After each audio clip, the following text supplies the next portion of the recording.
ನಮಸ್ಕಾರ ಗುರು. ಇವತ್ತು ನಾವು ರೋಸ್ಟ್ ಮಾಡ್ತಾಯಿದ್ದೀವಿ ಸೋನು ಅಕ್ಕನ್ನ. ನೀವೇನಾದರೂ ನಮ್ಮ ಚಾನಲ್ಗೆ ಹೊಸ್ದಾಗಿ ವಿಸಿಟ್ ಮಾಡ್ತಿದ್ರೆ ಪ್ಲೀಸ್ ಸಬ್ಸ್ಕ್ರೈಬ್ ಮಾಡ್ಕೊಳ್ಳಿ. ಹಂಗೆ ನಮ್ಮ ಫೇಸ್ಬುಕ್ ಪೇಜ್ನು ಫಾಲೋ ಮಾಡ್ಕೊಳ್ಳಿ.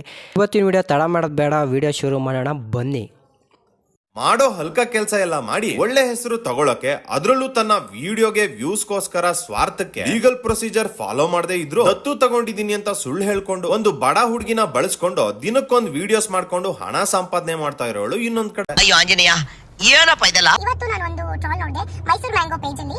ಅವನಿಗೆ ಲೈಕ್ಸ್ ವ್ಯೂಸ್ ಗೋಸ್ಕರ ಏನಂತ ಹೇಳ್ತಿದ್ದಾನೆ ಗೊತ್ತಾ? ಲೀಗಲ್ ಆಗಿ ಪ್ರೊಸೀಜರ್ ತಗೊಳ್ದೆ ದತ್ತಕ್ಕೆ ತಗೊಂಡಿದ್ದೀನಿ ಅಂತ ಸುಳ್ಳು ಹೇಳ್ತಿದ್ದಾಳೆ. ಒಂದು ಬಡ ಹೆಣ್ಮಕ್ಳನ್ನ ಯೂಸ್ ಮಾಡ್ಕೊಂತಿದ್ದಾಳೆ ದುಡ್ಡಿಗೋಸ್ಕರ. ಅದಕ್ಕೋಸ್ಕರ ಮತ್ತೊಂದು ಮಗದೊಂದು ಅಂತ ಗುರು, ನನ್ನ ದೇವಸ್ಥಾನದಿಂದ ಬಂದಿದ್ದೀನಿ, ನಾನು ಬ್ಯಾಡ್ ವರ್ಡ್ಸ್ ಯೂಸ್ ಮಾಡಿ ನಿನ್ನಂತ ಚಪ್ಪ ನನ್ನ ಮಗ ಆಗಿರೋದಕ್ಕೆ ನೀನು ಈ ತರ ಟ್ರಾಲ್ಸ್ ಮಾಡಿ ವ್ಯೂಸ್ ರೋಸ್ಟ್ ಮಾಡಿ ಲೈಕ್ಸ್ ವ್ಯೂಸ್ ತಗೊಂತಿದ್ಯಾ. ನಾವು ಆ ತರ ಅಲ್ಲ, ಪಟ್ಟಿ ಸಮೇತ ಚುಕ್ತ ಆಗ್ಲೇಬೇಕು. ಸೋನು ಶ್ರೀನಿವಾಸ್ ಗೌಡ ಸಾಮಾಜಿಕ ಜಾಲತಾಣದಲ್ಲಿ ತನ್ನ ರೀಲ್ಸ್ ಮೂಲಕ ಸಿಕ್ಕಾಪಟ್ಟೆ ಸಕ್ರಿಯ ಆಗಿರುವಂತಹ ಯುವತಿಯನ್ನ ಅರೆಸ್ಟ್ ಮಾಡಲಾಗಿದೆ ಅನ್ನೋದು ಗೊತ್ತಾಗ್ತಾ ಇದೆ. ಯಾವ ಕಾರಣಕ್ಕೋಸ್ಕರ ಅರೆಸ್ಟ್ ಮಾಡಿದ್ದಾರೆ, ಏನೇನು ಮಾಹಿತಿ ಸಿಗ್ತಾ ಇದೆ ಅಂತ ನೋಡ್ತಾ ಹೋಗೋಣ.